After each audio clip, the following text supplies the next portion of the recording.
Thalassaemia patients కోసం నేను కూడా ప్రత్యేకించి ఈ రోజున ఎన్టీఆర్ ట్రస్ట్కి ఈ మధ్యన ఎక్కువ డబ్బులు ఖర్చు అయిపోయినాయి కాబట్టి ఒక 50 లక్షలు విరాళం ఈరోజు నేను మేడం భువనేశ్వర్ గారిని అడిగాను.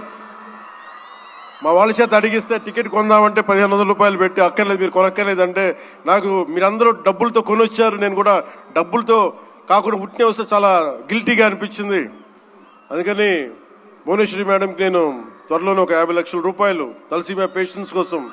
ప్రత్యేకించి పంపిస్తానని తెలియజేసుకుంటూ మీ అందరికీ నా ధన్యవాదాలు తెలియజేసుకుంటూ మరోమారు ఈ కార్యక్రమానికి నన్ను ఆహ్వానించిన మేడం భువనేశ్వరి గారికి అలాగే గౌరవ ముఖ్యమంత్రి